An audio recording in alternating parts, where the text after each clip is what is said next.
Hello dear students, welcome to ICT virtual classroom Dehradun. My name is Samta और class 11th में आप सभी बच्चों का चल रहा है chapter number 3 that is kingdom Plantae. Plant kingdom के बारे में आप सभी पढ़ रहे हैं, तो बिना देरी किए हुए स्मार्ट बोर्ड की तरफ चलेंगे और आज हम स्टार्ट करेंगे ब्रायोफाइट्स।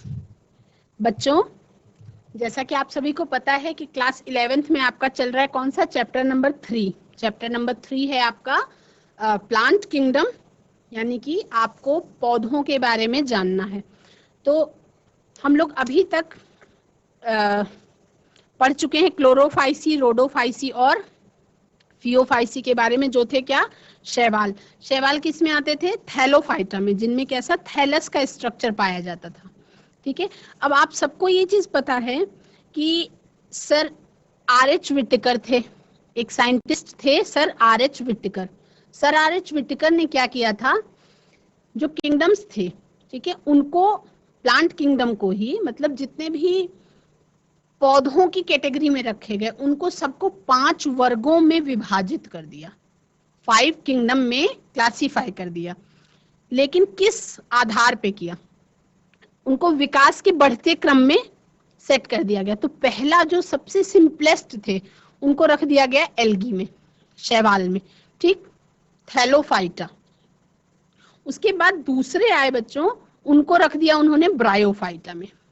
उससे थोड़ा और एडवांस आए, उनको रख दिया टेरिडोफाइटा में। उसके बाद फिर जिम्नोस्पर्म्स, और उसके बाद लास्ट में उन्होंने रखा एंजियोस्पर्म्स को, क्योंकि एंजियोस्पर्म्स जो थे वो सबसे ज्यादा एडवांस थे।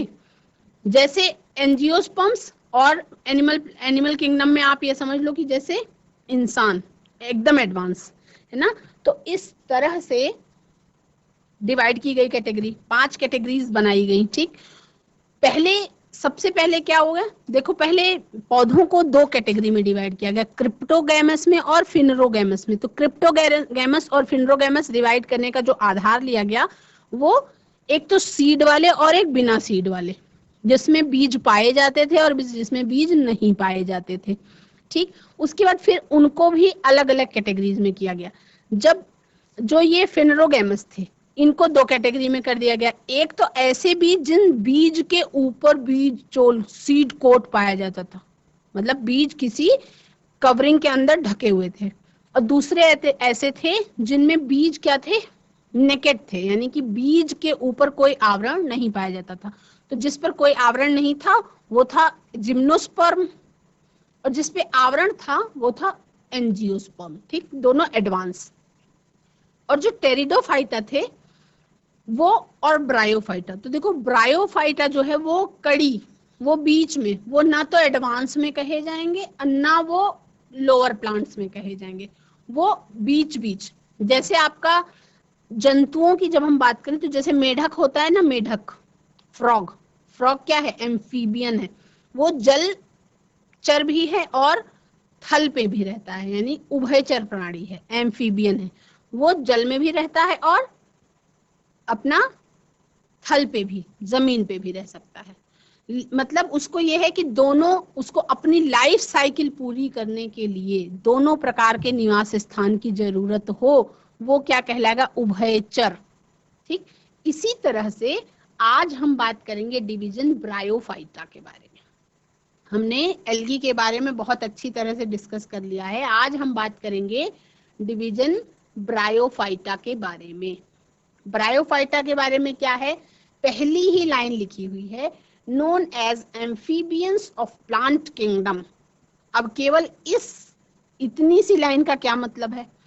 इस इतनी सी लाइन का मतलब ये है कि ये जो ब्रायोफाइट्स होते हैं, ये ऐसे किंगडम के अंतर्गत आते हैं, ऐसी कैटेगरी में आते हैं कि जिनको अपनी लाइफ साइकिल पूरी करने के लिए जमीन के साथ साथ पानी की भी जरूरत होती है। अगर ये कहीं पानी पे डिपेंडेंट हैं, अगर ये पानी इनको ना मिले, इनकी लाइफ साइकिल पूरी नहीं हो सकती, इनका जीवन चक्र पूरा ही नहीं हो सकता बिना पानी के। यानी इनको पानी चाहिए ही चाहिए, हर हाल में चाहिए, है ना, हर हाल में चाहिए। इनको पानी के बिना इनका कौन सा प्रोसेस नहीं हो पाएगा? देखो, रहते तो ये जमीन पे हैं, रहते हैं ये जमीन पे, उग सकते हैं जमीन पे, लेकिन इनको जो सेक्सुअल रिप्रोडक्शन करने की प्रोसेस है ना, वो प्रोसेस इनकी बिना पानी के नहीं हो सकती, क्योंकि जो मेल गैमीट्स का फीमेल गैमीट्स तक पहुंचने का प्रोसेस है ना, वो जब तक पानी से ढकेंगे नहीं, उनका ये प्रोसेस कंप्लीट नहीं हो पाएगा। तो किस पर? पानी पर डिपेंडेंट है, यानी कि जल पे डिपेंडेंट है। तो इसलिए उनको क्या कहते हैं? एम्फीबियंस कहते हैं of plant kingdom, known as bryophytes are known as amphibians of plant kingdom since they live on land but depend on water for sexual reproduction. इतना समझ में आ गया? मतलब कि प्लांट किंगडम में पौधों को 5 कैटेगरी में डिवाइड किया गया है आर.एच. विटेकर के अनुसार। थैलोफाइट्स, ब्रायोफाइट्स, टेरिडोफाइट्स, जिम्नोस्पर्म्स और एंजियोस्पर्म्स। 5 हो गए। थैलोफाइट्स में एल्गी और फंजाई दोनों आते हैं, हम बात कर रहे हैं एल्गी की, ठीक। तो एल्गी में जो थे वो केवल और केवल पानी, जहां पानी पानी वहीं एल्गी, सूखे में कहीं रहेगा ही नहीं। काई कहीं लगी देखी आपने किसी सूखी जगह पे? जहां सूखा होगा वहां एल्गी होंगे ही नहीं, लेकिन 50% फिर भी घेरा हुआ है उन्होंने, एल्गीज ने, है ना। जितनी फोटोसिंथेसिस एल्गी कर रहे हैं उतना कोई नहीं कर रहा है ना। मोनेरा में डायनोफ्लैजिलेट्स कर रहे थे, जो थोड़ा बहुत बचा वो डायनोफ्लैजिलेट्स कर लेते हैं। तो फिर जब एल्गी की बात आई तो एल्गी क्या कर रहे थे? फोटोसिंथेसिस कर रहे थे, लेकिन उनमें क्या था? थैलस वाला स्ट्रक्चर था, इसलिए वो थैलोफाइटा की कैटेगरी में आ गए। जब सेकंड आए ब्रायोफाइट्स, तो ये ब्रायोफाइट्स क्या, मैं क्या बोल रही हूँ कि जो 5 किंगडम में बांट दिया उन्होंने, तो किसके आधार पर बांट दिया? एडवांस होते गए धीरे धीरे, है ना। एल्गी सिंपलेस्ट थे, उसके बाद थोड़ा सा एडवांस हुआ, तो कैसा हुआ? ऐसा हो गया कि जमीन पे तो रह सकता है, लेकिन पूरी लाइफ साइकिल पूरी करने के लिए कहीं ना कहीं उसको पानी की जरूरत पड़ गई, है ना। मतलब खाली जमीन पे नहीं रह पाया, है ना। उसको जो life cycle complete, life cycle में क्या हुआ? पौधे से फिर स्पोर्स का फॉर्मेशन हुआ, गैमीट्स का फॉर्मेशन हुआ, फिर से अल्टरनेशन ऑफ जनरेशन हुआ ना, पौधे से दोबारा नया पौधा बना, फिर वो बड़ा हुआ, फिर उसने छोटा पौधा बनाया, फिर उससे बड़ा पौधा बना, तो ऐसे घूमता रहता है ना, एक के बाद एक ऐसे चलता रहता है। तो इसको ब्रायोफाइट्स को अपनी संख्या को बढ़ाने के लिए या सेक्सुअल रिप्रोडक्शन करने के लिए किसकी जरूरत है? पानी की। अगर पानी मौजूद नहीं है तो ब्रायोफाइट्स में सेक्सुअल रिप्रोडक्शन नहीं हो सकता है। क्यों नहीं हो सकता? क्योंकि उनका जो मीडियम है ना, ट्रांसफर ऑफ गैमीट्स का जो मीडियम है वो पानी ही है। तो ब्रायोफाइट्स में आप बात करेंगे दो कैटेगरीज की बात करेंगे, एक तो हम मॉसेस की बात करेंगे और दूसरा हम लिवरवर्ट्स की बात करेंगे, ठीक। लिवरवर्ट्स और मॉसेस, तो देखो जो ये मॉसेस और लिवरवर्ट्स, जो जितने भी ये ब्रायोफाइट्स हैं, है ना, ये कभी भी अपने पीछे को थोड़ी छोड़ देंगे, एल्गी साथ साथ रहेगा उनके, थोड़ा थोड़ा एल्गी भी रहेगा। जहां पे ब्रायोफाइट्स ग्रो करेंगे वहां एल्गी भी थोड़ा थोड़ा ग्रो करेगा। ऐसा नहीं होगा कि एल्गी बिल्कुल ना हो, क्योंकि मॉइस्ट होगी ना वो जगह, वहां पे पानी होगा तो एल्गी हो जाएंगे। तो ब्रायोफाइट्स के साथ साथ एल्गी ग्रो करेंगे। तो अब एक पॉइंट, ये वेरी मोस्ट इंपॉर्टेंट पॉइंट है कि they are known as amphibians of plant kingdom since they live on land, क्योंकि वो जमीन पे रहते हैं, लेकिन डिपेंडेंट है पानी पर। किस पर डिपेंडेंट है? पानी पर डिपेंडेंट है फॉर सेक्सुअल रिप्रोडक्शन। उनका जो गैमीट्स का ट्रांसफर है सेक्सुअल रिप्रोडक्शन की प्रक्रिया करने के लिए, लैंगिक जनन करने के लिए ब्रायोफाइट्स को चाहिए होता है पानी। अगर पानी नहीं तो उनके पौधे में लैंगिक जनन की प्रक्रिया नहीं हो पाएगी, ठीक है। तो इसलिए वो डिपेंडेंट है वाटर पे। जो जितने एडवांस होते जाएंगे उतनी डिपेंडेंसी कम होती जाएगी, है ना। तो अभी ये डिपेंडेंट है वाटर पे, इसीलिए ये एम्फीबियंस कहलाते हैं, उभयचर, क्योंकि ये थोड़े समय के लिए इनको पानी की जरूरत होती है और वो जमीन पे ही रहते हैं, ठीक है। Usually occur in cool, damp and shady areas, यानी कि कहाँ कहाँ मिलते हैं? ऐसी जगह पे जहां पानी आता जाता हो, ठंडी ठंडी जगह हो, शेड हो जहां पे। जैसे कहाँ ब्रायोफाइट्स दिख सकते हैं आपको? जैसे कोई पेड़ लगा है नदी के किनारे, तो नदी के किनारे पानी खूब आता जाता रहता है, तो वहां पे ये आपको मिल जाएंगे, जहाँ पे शेड होगी, नमी होगी, जहाँ पे दलदल होगा, जैसे मान लो किसी के घर के पीछे पानी पानी नाली का पानी खुले में जा रहा है, दलदल हो गई जमीन, वहां पे उग जाएंगे, वहां पे ये उग जाएंगे। ऊपर ऊपर एल्गी रहेंगे और उसमें कहीं कहीं ब्रायोफाइट्स भी उग जाएंगे। लेकिन तब जब वो सूख जाता होगा, थोड़ी थोड़ी जगह पे किनारे किनारे साइड में उग जाएंगे, यहाँ तो कभी सूख जाता होगा कभी गीला हो जाता होगा, इस तरह से। तो इसमें हमको दो के बारे में बात करनी है, एक तो मॉसेस के बारे में और दूसरा लिवरवर्ट्स के बारे में। ठीक, तो ये ज्यादातर हिल्स के मॉइस्ट और शेडेड एरिया में पाए जाते हैं। ये play an important role in plant succession on bare rocks और सॉइल्स। ठीक है, तो ये प्लांट सक्सेशन में भी क्या करते हैं, महत्वपूर्ण भूमिका निभाते हैं। कहाँ पाए जाते हैं, डैम्प और ह्यूमिड और शेडेड प्लेसेस पर पाए जाते हैं। इनका शरीर कैसा होता है, plant body more differentiated than algae. Algae में क्या है, एल्गी में क्या था बच्चों, एल्गी में रूट, लीफ, स्टेम कुछ नहीं था, है ना। थैलस स्ट्रक्चर था और होल्ड फास्ट और उस तरह से उसको जोड़ दिया गया, लेकिन मतलब लीफ लाइक स्ट्रक्चर था, फिंगर लाइक, लीफ लाइक था, मतलब लीफ नहीं थी, अलग अलग डिफरेंशिएटेड नहीं था, अलग अलग उसके पार्ट्स नहीं थे, है ना, उसके अलग अलग पार्ट्स नहीं थे। इसमें क्या है कि उससे थोड़ा सा एडवांस, बिल्कुल लाइन से समझना है, एल्गी सिंपलेस्ट और ब्रायोफाइट्स उससे थोड़ा सा एडवांस होगा। कितना होगा, बहुत ज्यादा नहीं होगा ना, लेकिन थोड़ा सा एडवांस होगा। इनका शरीर एल्गी से थोड़ा सा ज्यादा डिफरेंशिएट होता है। Plant body more differentiated than algae, मतलब एल्गी से थोड़ा सा डिफरेंशिएटेड होगा। ये थैलस की तरह होते हैं और इरेक्ट या प्रोस्ट्रेट होते हैं। थैलस लाइक प्लांट बॉडी होती is attached to substratum by unicellular और मल्टीसेलुलर राइजोइड्स, मतलब राइजोइड से जमीन से लगे रहेंगे। ठीक, और जो राइजोइड्स हैं वो आपके यूनिसेलुलर और मल्टीसेलुलर दोनों हो सकते हैं। लैक ट्रू रूट्स, ये राइजोइड्स पाए जाएंगे इसमें, सही जो सचमुच की जड़ होती है, ट्रू रूट्स नहीं पाई जाएंगी उसमें, मतलब जाइलम फ्लोएम नहीं पाया जाएगा, वैस्कुलर बंडल नहीं पाया जाएगा, लेकिन राइजोइड्स पाए जाएंगे। ठीक, स्टेम एंड लीव्स, स्टेम पाई जाएगी, लीव्स पाई जाएंगी। मे पजेस रूट लाइक, है ना, क्या बोलेंगे उनको, जब उस सत्य का रूट नहीं होगा तो उसको रूट लाइक बोलेंगे, जड़ के जैसा। स्टेम लाइक मतलब उसमें वैस्कुलर बंडल नहीं होंगे, जाइलम फ्लोएम नहीं होगा, तो क्या कहेंगे, स्टेम लाइक, तने के जैसा। लीफ लाइक मतलब पत्ती के जैसा, दिखने में होगा, काम उस तरीके का नहीं होगा, मतलब जैसे लीफ में होते हैं स्टोमेटा होए, लीफ में, फिर स्टेम में क्या होते हैं, जाइलम फ्लोएम होते हैं, तो उतना डिफरेंशिएटेड मतलब एडवांस नहीं होगा, लेकिन होगा, लीफ लाइक होगा, स्टेम लाइक होगा, रूट लाइक स्ट्रक्चर्स होंगे। ठीक, अब इनकी जो मेन प्लांट बॉडी होती है, मेन प्लांट बॉडी होती है बच्चों हैप्लॉइड। हैप्लॉइड का मतलब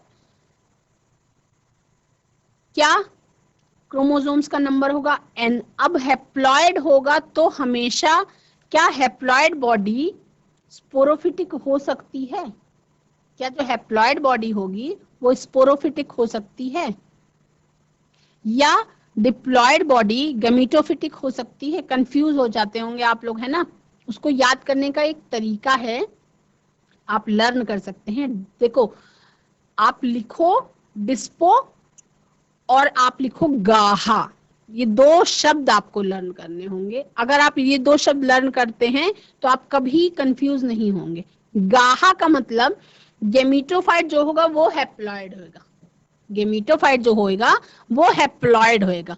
जी ए से गेमिटोफाइट कर लीजिए और एच ए से हैप्लॉइड कर लीजिए। अब डिस्पो लिखो, डिस्पो का मतलब डिप्लॉइड होगा तो स्पोरोफाइट होगा, डिप्लॉइड होगा तो स्पोरोफाइट होगा। ये मतलब ये इतना तो लर्न करना पड़ेगा बच्चों, अगर इतना नहीं लर्न करोगे तो फिर कभी प्लांट किंगडम समझ में ही नहीं आएगा, क्योंकि डिप्लॉइड, हैप्लॉइड, गैमेटोफिटिक, स्पोरोफिटिक, यही क्या होता है, घूमता रहता है, घूमता रहता है। जो हैप्लॉइड है वो गैमेटोफाइट होगा, ठीक, उससे फिर कहीं ना कहीं डिप्लॉइड जरूर बनेगा पूरी लाइफ साइकिल में, एक ना एक बार डिप्लॉइड जरूर बनेगा। अब डिप्लॉइड बनेगा तो उसमें फिर स्पोरोफाइट भी बनेगा, उसके बाद फिर हैप्लॉइड बन जाएगा। तो क्या है, देखो जो भी लाइफ साइकिल होती है ना, अल्टरनेशन ऑफ जनरेशन में हम पढ़ेंगे थोड़ा सा आगे, ये 2-3 ये ब्रायोफाइट्स टेरिडोफाइट्स के बारे में पढ़ लेंगे। जब हम अल्टरनेशन ऑफ जनरेशन पढ़ेंगे इस चैप्टर का, तो उसमें हम पढ़ेंगे कि जो भी कोई भी पौधा है उसकी जो लाइफ साइकिल होती है, जीवन चक्र जो होगा उसका, तो जो मेन पौधा जिसको हम बोलते हैं ना, जिसको हम मेन पौधा बोलते हैं, वो आपका अगर हैप्लॉयड है तो पूरी लाइफ साइकिल में कोई ना कोई ऐसा टर्निंग पॉइंट जरूर आएगा जहां पे वो डिप्लॉयड होगा, ठीक, और उसके बाद फिर हैप्लॉयड हो जाएगा, लेकिन पूरी लाइफ साइकिल का ज्यादा टाइम हैप्लॉयड रहेगा। कहीं कहीं क्या होगा कि जो मेन पौधा होगा वो डिप्लॉयड होगा। जैसे अब ब्रायोफाइट्स की बात कर लो भैया, इनका तो मेन पौधा हैप्लॉयड है, गेमिटोफाइट है। क्या आम हैप्लॉयड है? आम हैप्लॉयड है, अमरूद हैप्लॉयड है ना, बहुत सारे पौधे हैं हैप्लॉयड हैं। जितने भी एडवांस पौधों की आप बात कर लो, सारे हैप्लॉयड हैं? नहीं। जितने भी फूल वाले पौधे हैं हैप्लॉयड हैं? नहीं, सारे क्या हैं? डिप्लॉयड हैं। क्रोमोसोम्स का नंबर उसमें कितना है? 2n है। पूरी उनके पूरे जीवन काल में ज्यादा टाइम डिप्लॉयड ही रहते हैं, लेकिन कोई ना कोई एक टर्निंग पॉइंट उनके लाइफ में भी आता है जब एक सेल उनकी हो जाती है हैप्लॉयड। तो हैप्लॉयड डिप्लॉयड, हैप्लॉयड डिप्लॉयड, आगे पीछे चलते रहेंगे, कहीं डिप्लॉयड कहीं हैप्लॉयड, और वो अल्टरनेशन चलता रहता है। मतलब अगर हैप्लॉयड है तो डिप्लॉयड जरूर होगा, डिप्लॉयड है तो हैप्लॉयड जरूर होगा, स्पोरोफिटिक है तो गमीटोफाइट होगा, गमीटोफाइट है तो स्पोरोफाइट होगा। मतलब चेंज होता रहेगा, चेंज होता रहेगा। फर्क क्या आएगा? बस टाइम, कितने टाइम तक गमीटोफाइट राज कर रहा है और कितने टाइम स्पोरोफाइट आया, ठीक, कितने टाइम गमीटोफाइट आया और कितने टाइम स्पोरोफाइट आया, डिपेंड करेगा। उसी से लाइफ साइकिल डिपेंड होगी कि वो हैप्लॉन्टिक कहलाएगी कि डिप्लॉन्टिक कहलाएगी कि हैप्लोडिप्लॉन्टिक कहलाएगी, है ना। जैसे आप ऐसे समझ सकते हो, जैसे भारत देश है ना, सरकारें बनती हैं, सरकारें बनती हैं, तो सरकारें बनी, प्रधानमंत्री बनाया गया, प्रधानमंत्री हो गया राजा। अगर पूरी लाइफ साइकिल में एक ही प्रधानमंत्री रहा और एक दिन के लिए कोई दूसरा प्रधानमंत्री बन गया, एक दिन के लिए कोई दूसरा बन गया, तो क्या कहेंगे? राज तो पूरे टाइम एक प्रधानमंत्री ने किया, जो एक दिन के लिए बना है उसका नाम नहीं आएगा, फिर कहेंगे कि वो जो अवधि थी उस टाइम में वो थे प्रधानमंत्री, ठीक। अगर मान लो 5 साल के कार्यकाल में 2 साल के लिए एक प्रधानमंत्री बन गया, या 1 साल के लिए एक बन गया, 4 साल के लिए एक रहा, ठीक है, तो क्या बोलेंगे? थोड़े टाइम के लिए वो भी आया था। लेकिन अगर आधा आधा बिल्कुल बराबर बराबर बराबर बराबर मान लो ले लिया, 2.5 साल उसने करा, 2.5 साल इसने राज करा, तो क्या होगा? दोनों का नाम आएगा फिर, है ना भाई। आधे कार्यकाल में उन्होंने काम किया, आधे कार्यकाल में उन्होंने किया। तो इसी तरह से जो लाइफ साइकिल है वो haploid diploid, gametophyte sporophyte, haploid diploid, ऐसे ही चलती रहती है। अब ये वाला जो पॉइंट है ये आपको अल्टरनेशन ऑफ जनरेशन में जब मैं बना के आपको साइकिल बना के बताऊंगी तो आपको इजीली समझ में आ जाएगा। इसमें क्या होती है? ब्रायोफाइट्स में मेन प्लांट बॉडी होती है बच्चों, और ये होती है हैप्लॉयड। हैप्लॉयड का मतलब क्रोमोसोम्स का नंबर जो है वो n होगा। कैसा होगा? n होगा, यानी कि गमीटोफाइट होगा। अब गमीटोफाइट जो है उसमें नंबर n ही होता है, कंफ्यूज नहीं होंगे। गमीटोफाइट केवल n ही होता है, 2n हो ही नहीं सकता, ठीक। वो मैंने आपको बताया, गाहा लर्न कर लेंगे, GAHA, और डिस्पो लर्न कर लेंगे, DI diploid, SPO sporophyte, GA gametophyte और HA हैप्लॉयड। तो डिस्पो गाहा लर्न कर लेंगे, डिस्पो से डिप्लॉयड होगा स्पोरोफाइट होगा, और गैमीटोफाइट होगा हैप्लॉयड होगा, ठीक। अब गैमीटोफाइट है, N है, तो अलग अलग मेल सेक्स ऑर्गन और फीमेल सेक्स ऑर्गन। क्या क्या होते हैं? मेल सेक्स ऑर्गन और फीमेल सेक्स ऑर्गन। जो इसमें मेल सेक्स ऑर्गन होता है ब्रायोफाइट्स में, उसको कहते हैं बच्चों एंथ्रीडियम। नाम लर्न करने पड़ेंगे, इनको कहते हैं एंथ्रीडियम। एंथ्रीडियम को ऐसे याद कर लो कि anther antheridium male sex organ है, और फीमेल सेक्स ऑर्गन है आर्चिगोनियम।